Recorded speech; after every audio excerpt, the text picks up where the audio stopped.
Hi అందరికీ. Welcome back to my channel heavenly homely. ఇక్కడ కనిపించేది ఏంటని చూస్తున్నారా? గోంగూర అండి.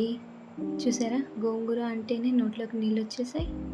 ఇంకా ఈ గోంగూరతో పచ్చడి చేసుకొని తింటే ఎంత తింటున్నామో తెలియకుండా అలా లాగించేస్తూనే ఉంటారు.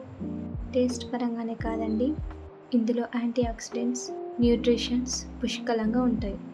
అండ్ దీంట్లో మెగ్నీషియం, విటమిన్ సి కూడా ఉంటుంది. మరి ఇంకా లేట్ ఎందుకు? ఎంతో టేస్టీ అయిన మన గోంగూర పచ్చడిని ఎలా చేసుకోవాలో చూసేద్దామా?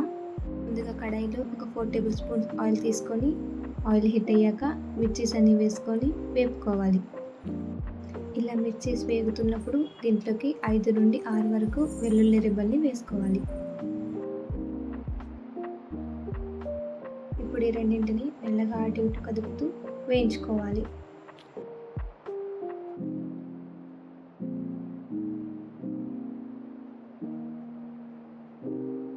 గుర్తుపెట్టుకోండి, ఈ ప్రాసెస్ అంతటిని లో ఫ్లేమ్లోనే చేయాలి.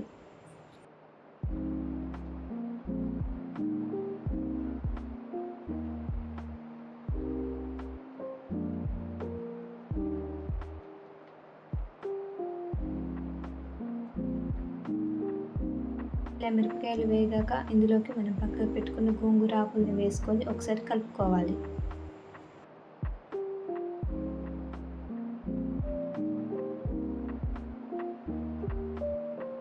ఆయిల్, మిరపకాయలు, గోంగూర ఆకులు అంతా కలిసేలా కలుపుకున్న తర్వాత దీన్ని మూత పెట్టుకొని కొంచెంసేపు మగ్గించుకోవాలి.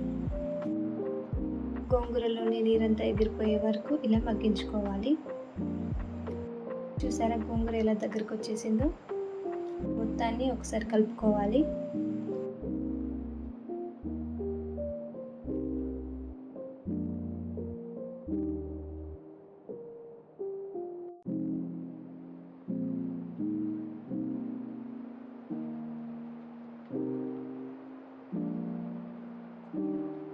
ఇప్పుడు ఈ గోంగూరని పూర్తిగా చల్లారనివ్వండి.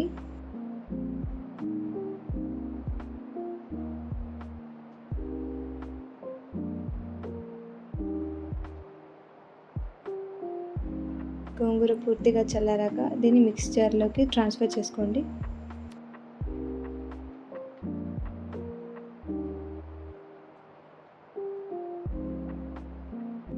ఇప్పుడు మనం ట్రాన్స్ఫర్ చేసుకున్న గోంగూరని ఒక్కసారి మిక్సీ పట్టుకొని పక్కకు తీసి తగినంత ఉప్పు వేసుకోండి.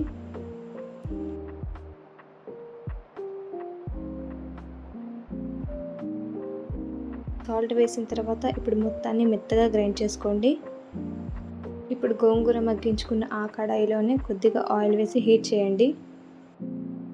ఆయిల్ హీట్ అయ్యాక దీంట్లోకి పోపు దినుసులు వేసుకొని 1 నిమిషం పాటు అలాగే ఉంచండి. ఇక్కడ నేను ఆవాలు, జీలకర్ర, ఎండుమిర్చి వేసుకున్నాను.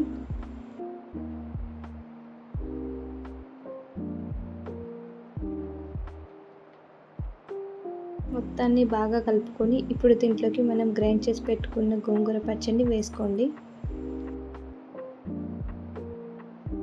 ఇప్పుడు పచ్చడి నూనె మొత్తం కలిసేలా బాగా కలుపుకోండి.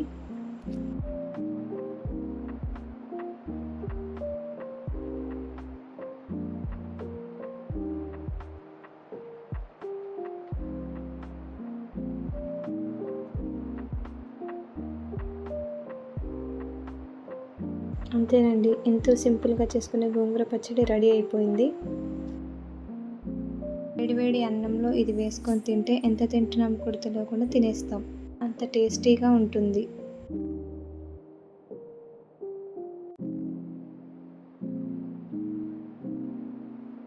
ఈ గోంగూర పచ్చడిని మీరు కూడా ఇంట్లో ట్రై చేసి ఎలా వచ్చిందో నాతో కామెంట్ సెక్షన్లో షేర్ చేసుకోండి. అండ్ ఈ వీడియో మీకు నచ్చినట్లయితే లైక్, షేర్, కామెంట్ చేసి నా ఛానల్ని సబ్స్క్రైబ్ చేసుకోండి. మళ్ళీ ఇంకో టేస్టీ రెసిపీస్తో మీ ముందుంటాను. అంతవరకు బాయ్ బాయ్.